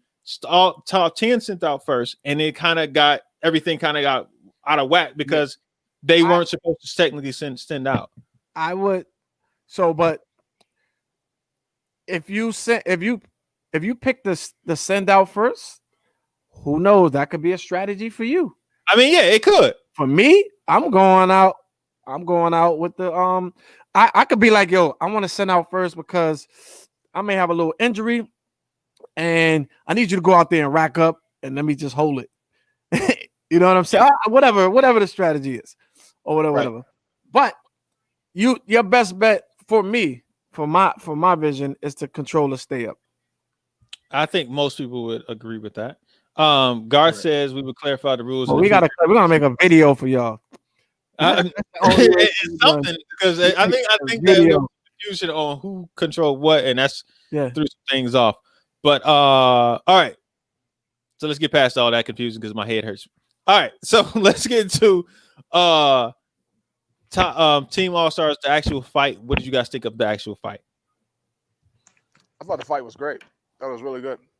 Thought it was intense. It was exciting. I thought it was everything that I thought it was gonna be besides the All Stars winning. How about that? Yeah. That's only because I'm picking with my family. I'm always gonna pick with my family. I don't respect nobody else. Pick with my family, but ultimately, it was everything that I kind of expected to be as far as how it all played out and everything. Besides the All Stars winning, I thought Tyreek fought great. I thought Troy fought great. Obviously, I thought Jack fought great. I thought Kevin actually fought really well as well. So as a whole, I thought the fight was really good between both teams. So I'll go next. My impression was I was very impressed with the growth of Tyreek in that 2 month span or 3 month span or whatever it was.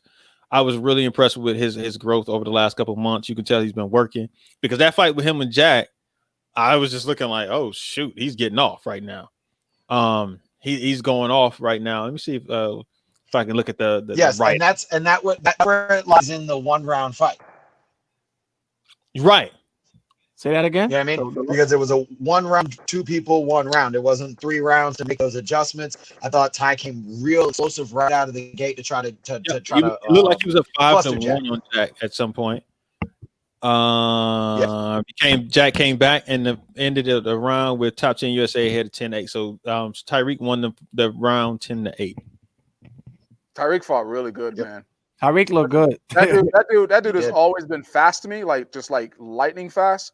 And I believe I made a comment in the thing. I said he seems long. When I mean by long, like he seems like his arms are longer. He just seems like he's gotten a little taller. As soon as you said that, he scored.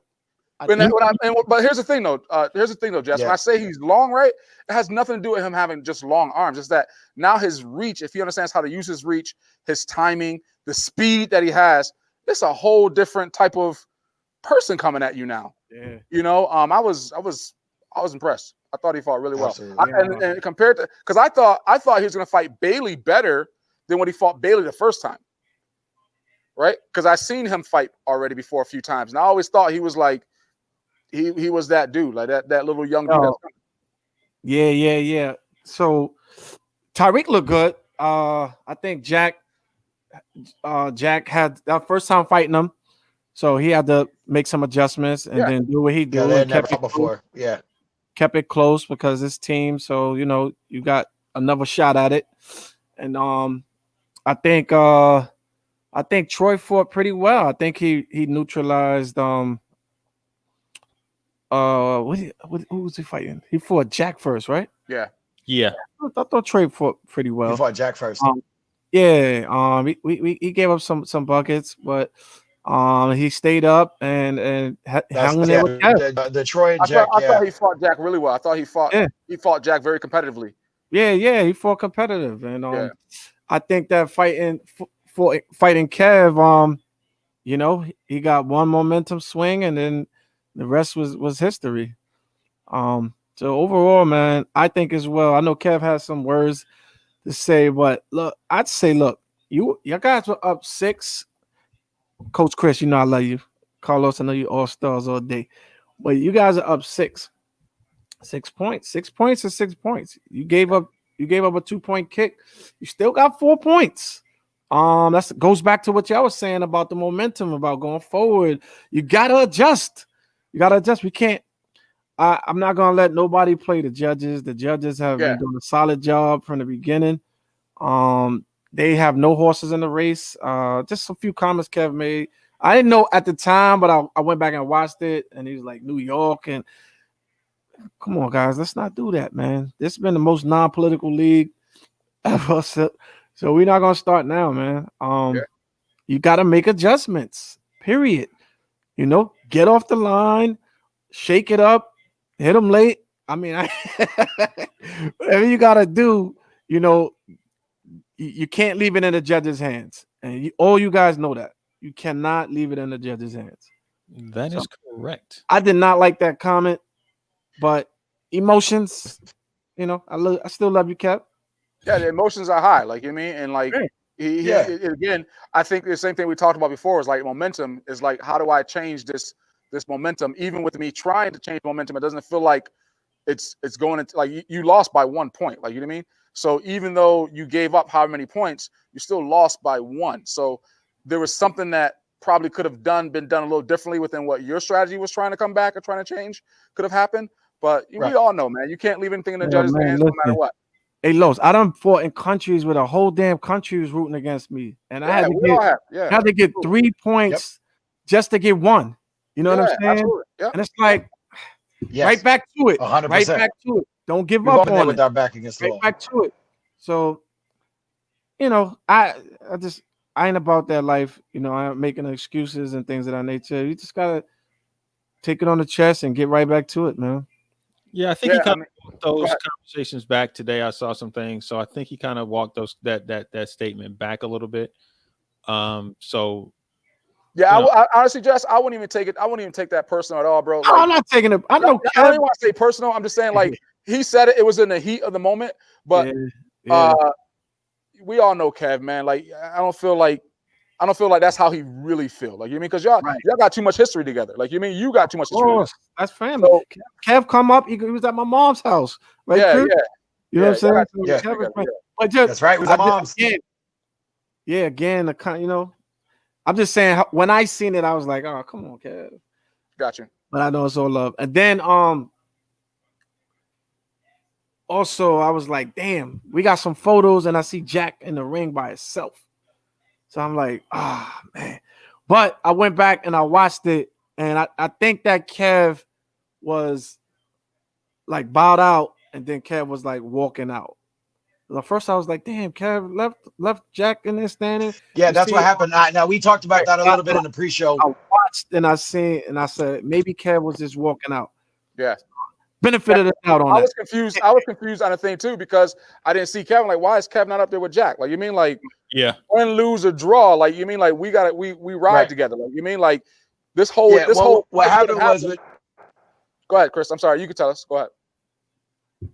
Oh no. From where I was at, because I went in the ring too, and then they did the call out. They said top 10 will win. We bowed, and then we all started to kind of leave the ring. Kev had left right before me, and I was walking right out. And as I was in the ring, I heard, "Hey, we got to do the hand raise."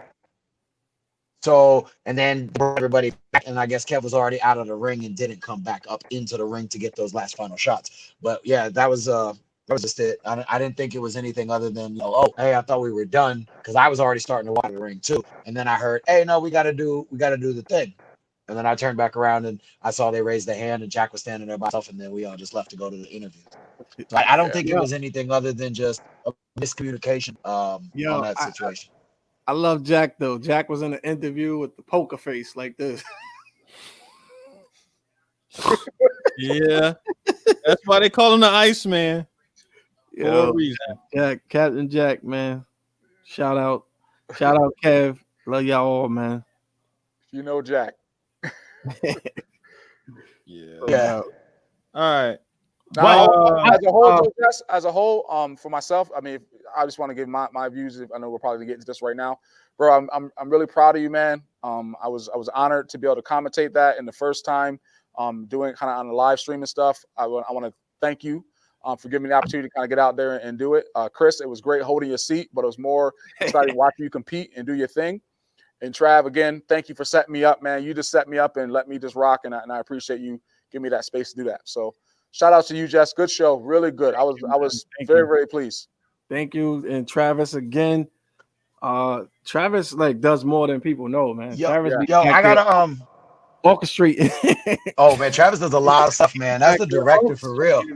That's the director for real. Without Travis, man. Hey, look, man, I just want this sport to grow in all facets. Like whether or not I am known as the person. Y'all seen what's the Netflix it's like The Godfather. And he's behind the scene whenever Godfather music, like Godfather or something like that. Yeah, and it's a Netflix series or show or whatever, or documentary, and they talk about this guy who's influential in every black person who has ever been in Hollywood. Like you talk to it and say, "Oh, go talk to this particular person." If I'm that dude behind the scenes, nobody knows, and then 20, 30 years ago, and people like, "Oh, no, you gotta go talk to Travis because he didn't plug this person, he didn't help grow the sport." That's all I give a damn about. Like, I don't need to be the person out in front talking about, "Hey, we changing this." No. I just want, as long as the sport grows, you're good at it, man. I'm good. Digman said you're the super producer, bro. I agree, man. Well, yo, shout out to of course Jean Claude, main man. We kicking a lot about VFT, Golf Benz, another one. Mahogany, she was on the boards and she was getting busy. Hopping, man. Oh god. Mahogany's always on the boards, killing it. Learning new programs, like she was doing her thing. Struggle behind the scenes. She was hustling, working hard. Yeah. Yeah, And then bro. I Listen, can't- all the behind the scenes and the production stuff. Hey, look, Stepped I up his understand. game with We that are, too. we are the Martial Arts in the Network, and we don't shy away from any topic. And there's a topic. There's something that's been going around on the internet, and I just want to address it real quick. All right, about Virtual Go ahead. Fight Tour. Hey Jacob, I did see your interview with Kevin. Good job. All right. The only major problem I had with VFT was the production. Other than that, I loved it. Right. Yep. So the thought, the process that people have been talking about, the knock on VFT is the production, right? Us, being using Zoom and the quality and all this other stuff, right? Yep. Here's the major fundamental difference: is money. And one of the things, you know what I mean? Like, in order to put on the same level of Pro Point, like Pro Point does an exceptional job with their production, right? They are spending I know they're spending some money on that because I know how much it costs to put on a professional production and how much it costs, right? Yes, so there is a difference in money, right? So if there is a difference in money, one of the things that we as a sport has to happen, if we support somebody or we're supporting something, the more money that comes into it, the more money they can turn around and pour back into it. Now, being behind the scenes, I saw some extra stuff that you guys were doing this time that was different than you did the first time we actually did it. And it was more money that was being spent on the production level and some of the things that you guys put into it. Like this time you guys had, like, nobody's talked about it, but the scores were actually on the screen. Facts. You know what I mean? Like there's something that you Facts. have to buy live at the bottom. Scoring. You know what I mean? Like you're seeing the scores. Like there's certain things that you inch by inch. You know what I mean? It's not where we are today. It's where we're going. And I think a lot of people always want things to come out perfect right away, but it does nothing ever. You don't start off being a black belt. You start off being a white belt. Then you go to gold, and you go. If you depend on your system, you go to orange or purple. You just keep getting better around the way. But the more money you spend at that karate school, guess what? You start learning more. You continue to keep learning. And one of the things that people keep saying about this, and I look at Pro Point, I'm like, yo, you guys are doing an excellent job as far as production goes. You guys are putting things on. You guys are on time. I love that. The Ust.tv, that's something that they have a lot of different content on there. They're doing an excellent job with that. So it's nothing really to say. It's like, yo, great. The only thing I got a problem with is some of the scoring that happens. That's pretty much it. Like that's it. That's all. Like, but the things is like. But even with that though, Trav, I don't mean to cut you off, but you're gonna have problems with scoring anywhere, anytime. Exactly. That's what I was about to get to. Yes, it's gonna be everywhere. You know, one of the things that there's a clip going on the internet right now where there's a guy who's writing out multiplication tables. He writes out 9 times 1 equals 9, 9 times 2 equals 17, 9 times 3 equals 27, 9 times 4. And he goes all the way down to I think 9 times 12, right? And while he's doing this, everybody keeps going back to the part that the second one he wrote was 9 times 2 equals 17. And everybody's like, no, you got it wrong. You got it wrong. He wrote out 12 different things and all of them were right. But everybody kept pointing back to the one doggone thing that person did wrong. And he turned around and he said, you see what happened? Yeah. When you do something right 11 times, they'll point out the one time that you did something wrong. And I get that it's a known thing that right now the quality isn't as perfect as we want it to be on VFT. But if we keep working at it and we keep doing it, it's going to get better. And the more money that people put into it and help support it, they can put more money back into the sport, and then we can actually grow this thing, and it'll be sustainable. It just is what it is. I'm glad you said that, Trev. Started from the bottom. Now we here. Yeah, you gotta start somewhere. Now we here. We started with an idea, right? Same thing with Pro Point. I love what they're doing. They've been doing. They got some. Now they're doing some set fights, which is interesting. They got some set fights going on with this thing. But hey, Jake, I don't want to put it out like I'm talking to you. I'm talking about just in general. I keep hearing that about it, and it just keeps coming back, and it's just interesting to me that it keeps happening. It's not about you. It's not. It's just we got it started with an idea. Then we got some set things going. We put it together. What platform was everybody use? We use Zoom, and there was no budget. Absolutely no budget. This is just Jesse Ray digging in. All right, count the pockets. Just tell him it came out the pockets. Rolling the dice and seeing where we can happen. Just the money, flip it, and put it back in. on screen again. This is a family show. Don't Oh man, don't roll the dice like that, please, sir. Pause. So then, Super right? So pause. then Super pause. super. So you know, we moved up and we've been working behind the scenes with Juventus, and we pushed them, and they started a streaming service for us. That's progress. Yep. Now that's new. Now we're learning that. Now we're trying to figure that out. So in the beginning, of course, it was some hiccups and things of that nature, but people let Hey us man, know. we're We're gonna get it right. We're gonna have to talk about going live when we're not ready. Yeah, they went live before we was ready. I was like, wait, hey, take that down. We're not ready yet. Like, no. That's not it. That's not it. I was like, come on now. Are we live right now? Exactly. Travis said, okay, good evening, masters. You know, but you know what? Again, we're getting better. We're learning, and we're on a stream. The clarity, the quality, I think it was spot on this time. Wait till we show it again. So it's going to get better, man. It is what it is. But as of right now, man, We still rolling, baby. we can do some things like that. But Jesse, I'm gonna have to let you go because we got to get to one more topic. Oh man, see ya. Yo, thank you. It was a pleasure, and I'll catch y'all guys later. Yes, sir. Alex, Jess, thank you for having me, brother. I appreciate it. All right, so Jess is going. All right, Los. Yes. You're gonna Yes. have to talk, brother. All right, so listen, I just want to talk to everybody that's still with us and still following along with us right now. I come on and I give my views. First of all, I appreciate you all listening to my voice and hearing me and taking what I have to say as value, right? To me, that means a lot. And I just want to say, last week I made a comment about Pro Point and the commentators possibly influencing the judges. And I just want to clear it up. And I'm going to tell you, I'm a type of person, guys, if there's something I say on this podcast that you have a challenge with, or you don't agree, or you don't agree with my opinion, you want to talk to me about it, please feel free to contact me, right? So after the show, and after we had a thing, I got contacted and by Alex. Alex contacted me and said that he was kind of hurt that he felt that I was saying that the judges were influencing the score.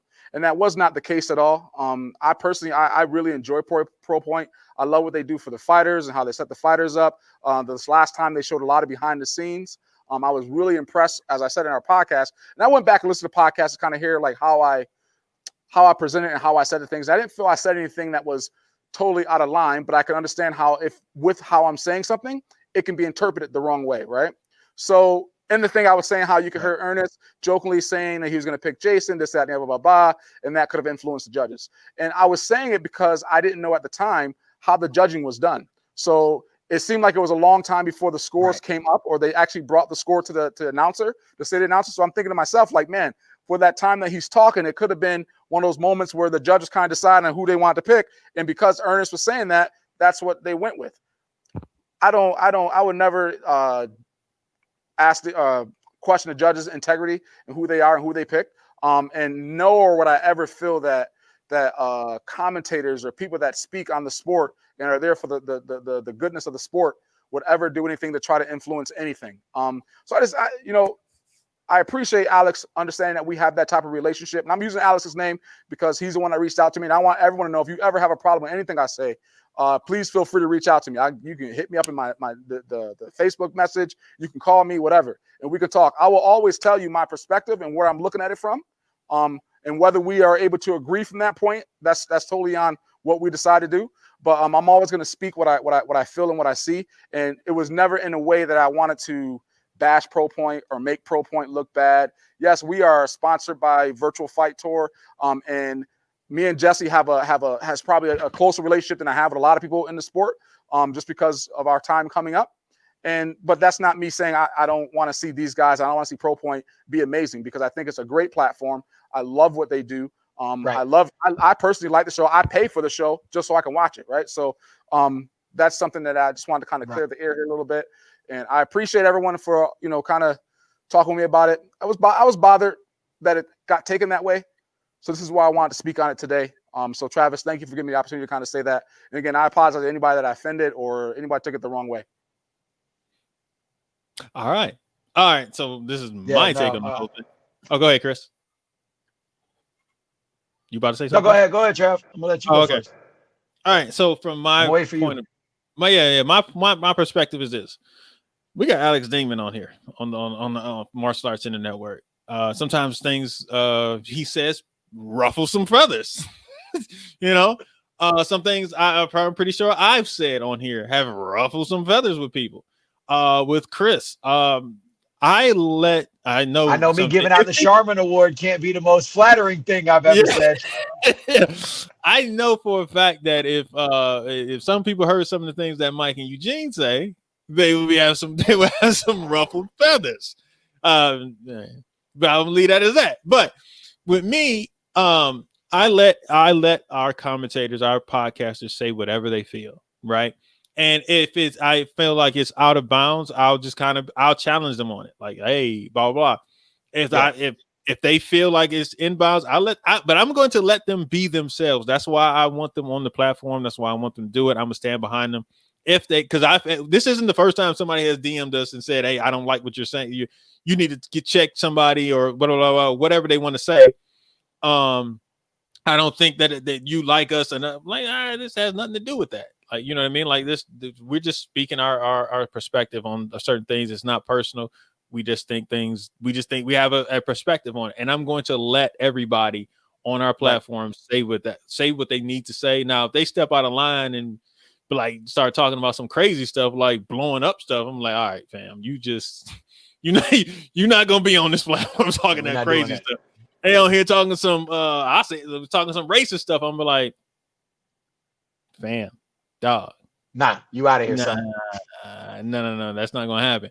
But or something really out of pocket, and then I'm gonna have to address it. But other than that, I'm gonna if they walk in the toe in the line, tap dance away. like just don't cross the line. But I don't think that you said though. No, I don't even feel I don't You know what I mean? I would never toe the line. Like, you mean, like I know what I say. I you know what I have to be careful of, and this is what I have to be careful of. Is what I'm going to say going to enhance the sport and get everyone to a better place, right? Because that's my whole ultimate goal, right? Is for when people come in, I give my feedback on certain things. I would never bash anybody. I would just give you my perspective on what I feel could help you get better, right? And even in that, criticism rather than but even in that situation, right? I didn't feel I was being wrong. I felt like it was coming out wrong. Yeah. You get what I'm saying? I didn't feel like I wasn't saying that this is what was happening. I was saying from my perspective, this is what it seemed like, right? But I would never, I didn't want it to be taken and I felt, and that's what I'm saying. Like, I want to be careful that, and I have to be more conscious of how I say something so people don't feel like I'm bashing or I'm trying to discredit something, because I would never do that ever in the sport or what we're trying to accomplish. I mean, it's perspective is the dangerous thing, because you never know how somebody will perceive something. Yes. Yeah. What? And if you try how people are going to take things around there, chances are you're going to be. And that's why I said, listen, if I say something, you got a problem with it, right? And that's why I wanted you. It ain't got to be on this podcast. It ain't got to be. I'm very accessible. It ain't got to be some little secret messages on your little Facebook post. Like, you know what I mean? Like, if you got a situation you got to say to me, or you want to talk to me, talk to me. Right. It don't have to be like, a fake burner account, Yeah, no, you ain't gotta be all like that. On our page. It ain't gotta be none of that. It could just be, just drop us a message and say, hey, you don't agree with something that we said. It is what it is. And if you come to me with it and say, and because I'm behind the scenes on every podcast that's on here, so I'm listening and paying attention. So if I've said certain things to people, but after, like, yo, fam, you kind of a little disrespectful right there. On that one. Yeah. Like, what? I'm like, I'm just letting you know. So if you get some heat coming back from it, it is what it is. I'm just know that I know it's coming. Yeah, I understand what's about to happen. So I just wanted to, just address that type of stuff. Like, I mean, look, before us, everybody was super politically correct on their shows. They weren't having opinions. When we came out last year, we were dropping opinions. Like, we were saying, hey, this is that was the exciting part of our show, Trav. It was correct. It was us just getting on here and talking. We got to express our love for the sport, what we think about it, plus positives, minuses, what we can do to improve everything, and it gave our voices. And then y'all just bring me onto the damn show. Because you were the evolution of it. You like, yeah, just bring a third person in here. And boom, hey, I'm here. What's up, folks? This is what we got going on. Right. You guys ain't. Now, we brought some people over right. To say some raw stuff. I mean, we had a show that was, look, honestly, that was probably said a lot worse.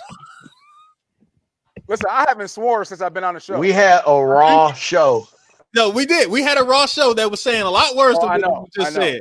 I know. And yes, Los, you have not used any words other than that kicking them in the head and whatnot. Yeah. But whenever that show comes back, let y'all know, yeah, if y'all sensitive about stuff, like look, they were calling people out, promoters out for stealing. Like they were going in. Like so it just because if I know a lot of y'all know me, and me on this show is very mild mannered compared to how we talk in live. So I mean, it's a very different feel being here while still holding on to my opinion and being able to have that conversation. Just watching how we say certain things. Mike, I actually watched your show, and I actually really appreciated Josh coming in and explaining what was happening. Right, because that's honestly where I got the information. Like someone can come in here in our comments and say, right, 100%.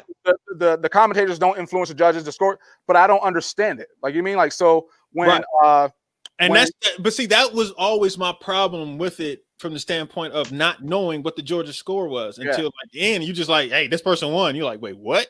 How did this person? We don't know what happened. Like this is just what was the recommendations? What were you using that score? Yeah.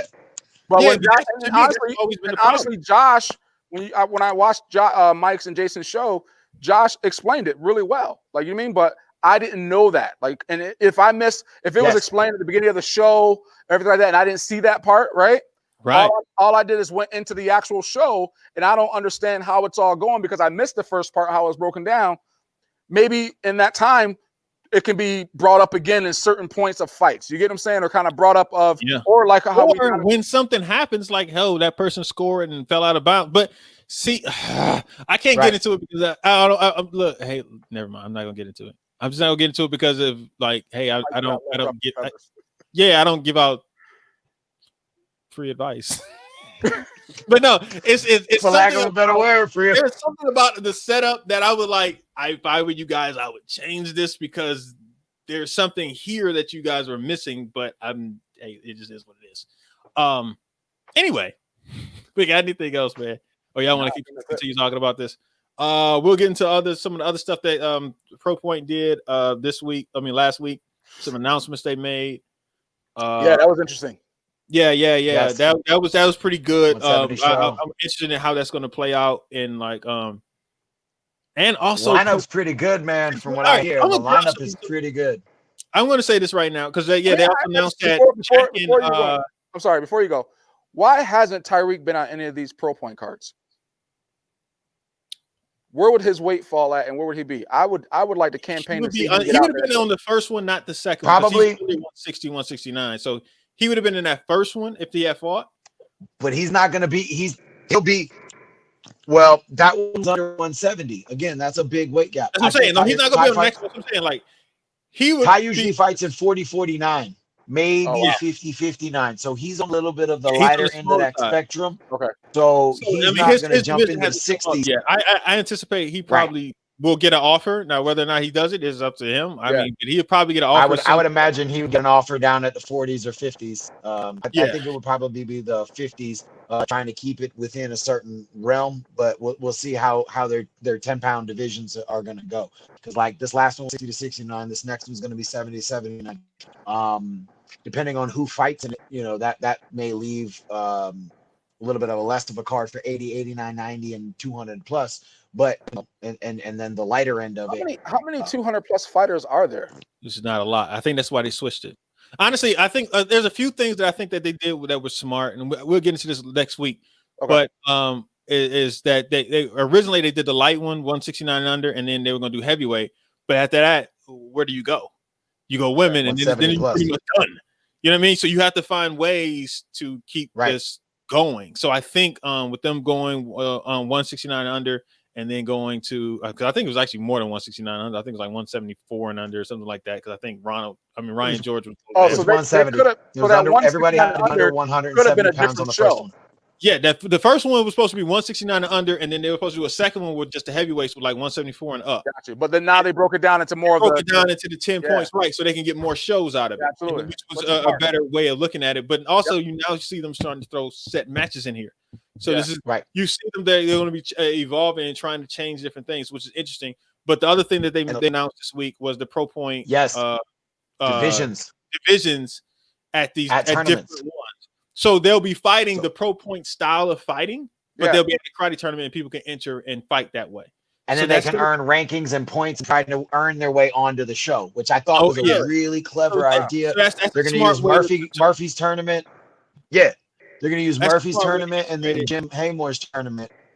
Yeah. So it's going to be like how the UFC got the Ultimate Fighter like challenge thing, right? They kind of go and they the contender series and the ultimate. So now you're going to have an availability. You can build up stories and you can kind of work that. Yeah, that's gonna be interesting. We can talk about that next week. What they can really go into that. But the other thing that was interesting to me was Promac and the moves that Promac is making, the moves that we can get into Matt martial arts technologies. Yeah, Chris's computer's being ready to die. But we can get into martial arts technologies. We got Uventex. We got there's a lot of different things that we haven't been able to get to because we've been focused on Virtual Fight Tour and Virtual Form Tour, 4.2, and all these other things that were coming up. But now we'll have a chance to actually dive into some of these things that have been moving behind the scenes. That is very interesting to me about the future of the sport. Like, there's almost like they announced a virtual NASCAR and there's supposed to be another NASCAR, which is it's almost like there's just going to have a split. Like it's like, all right, some people want to do this, some people want to do this. So but then at the same time, you got Promac coming in who is starting to make noise and is starting to gain a traction and a following. So that's going to be interesting to see if Promac starts to really be like the next NBL where they're clashing and fighting with NASCAR. Or are they going to still try and stay under them? So that's an interesting. Aren't some NASCAR for now? With this NASCAR split of what's virtual and what's not, and then the ones that are not are usually tied with Promac. So it's like it's interesting to see what is actually happening. But the more people follow Promac, the more this is happening. So I'm really interested in seeing what actually was about to play out. There's some moves that are being made behind the scenes that I'm just I don't talk about, but I'm just watching. Yeah. And I'm very interested. I really want to get to dive into it probably next week with that. These topics. But yeah, those are some of the things. Chris had to drop off because his computer was dying. But yes, he said they made the jump to mat action. Hey, I have a question. People that were on, if you're still on with us right now, what did you guys think of the Virtual Fight Tour streaming? Because I couldn't see it because I had my family watching it, which was really cool. They were able to give me some feedback. What were your thoughts on the streaming there, guys? Can you put them in the comments for us real quick? I meant to do it earlier. So by that standpoint, we got Richard Osborne says open point fighters numbers are thin. Need to build it back up. There needs to be a reason for people to want to keep competing. Like after a while, you can only go to Minnesota so many times before you get tired of going. We see people who take breaks at 25, 26 years old. Can you imagine LeBron James stopping doing martial arts and going 25-year-old LeBron James quitting? You know what I mean? Because it's like, all right, I'm done. You just don't see that. Or you see people when they leave the sport, you know, they start the school and they're focused on the school, but they're not coming back. They're not even thinking about this. Like there's no reason to. Like we were talking before, like when I left and I stopped competing, I wasn't paying attention at all. Only time I paid attention was when Avery and Morgan was competing. You know what I mean? And you like the same thing. You said this time, now that you're back, is that you have been paying a lot more attention to some of these fighters and seeing who are some of the good fighters and stuff like that. All right. First, it was tough to get in. Yeah, had to reload the page a few times. All right. I think that was one of the things that everybody was used to getting the email and being able to, and then had to adjust to actually go to the log into my Uventex. Mike said he had it pause on me twice for less than a minute, but other than that, no problems. That's cool. That's cool. He said it was better than prior broadcasts, but it still wasn't as clear to see as Pro Point. Yeah, there's a difference in camera. The stream was great. The only issue is you couldn't hear the fight only commentators, but commentating was so good it worked. Well, yeah, Ben. One of the things that we were struggling with was the volume inside of the room. Yeah. So a lot of times the mat makes a loud sound. So the stream was taking us off, and all you heard was the slamming of the mats. And every now and then you would hear somebody say something. So there wasn't like a real good balance where you can hear. And so we did bring it on a couple times, but sometimes we would drop that. We have to mute them because it was just too loud and you couldn't actually hear anything, hear the commentators. Yeah, okay. We just talked about that. All right, the stream was great. All right, we got about 27. All right, well, we had 145. All right. Yeah, I mean, Richard. Yeah, that's kind of we kind of expect that. I mean, it's the first time kind of going into it. Pro Point definitely has, as we talked about before, a little bit more money behind it, so their cameras are better. Their streaming is probably better with some of the things they have going on. Yeah, there was a lot of background. The boards in the ring was kind of loud, and the voices in the building are loud. Yeah, so that's the real reason that we had to dull it down a little bit. Well, luckily for us, we did a pretty good job commentating, and people were actually able to follow along and listen to us. Yeah, they can hear us and talk to us. But my family watched it, man, and my daughter was all into it. My oldest daughter and my kids. Yeah, were all watching I saw the pictures of you posted. That made me happy, man. Yeah, that was kind of cool, man. It made me happy. It was like they were happy to see me, like, and then like to see what was going on. And my daughter was watching the ladies fight, so I thought it was really cool. Yeah, but see, that's my point.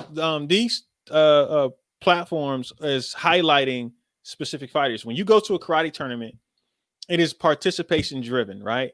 Yeah. So that means you're focused on you competing, blah, blah, blah. You don't really get to see the higher ups or the younger or the underbelts and things like that aren't actually watching the black belts and brown belts or whatever compete, right? You're not being able to watch them and actually follow and learn something. Half the time you've been in the tournament all day, you're getting the heck out of there by the time the black belts fight. What you smirking at? Oh, I said we should talk about the Yaskar Jason war. Yeah, we got into that. We talked about that. We talked about it like an hour ago. Yeah, we did it about an hour ago. Once we end this broadcast, go ahead and rewind it or download it, the podcast tomorrow morning. It's been a good podcast, man. You'll like it. We had a good conversation today. We talked about everything. It was great. The fights were good, man. It was a good time. Just calling them and everything. I see Ben said, hey, the Juventex view was actually perfect. Could see all the points, not any different than Pro Point. All right. Bringing it back. All right, guys. We out of here. It's 10:30. We've been out on this podcast for 147. I knew it was gonna be long, but hey, it is what it is. All right, and of course, like we always do, we gotta running with my presence.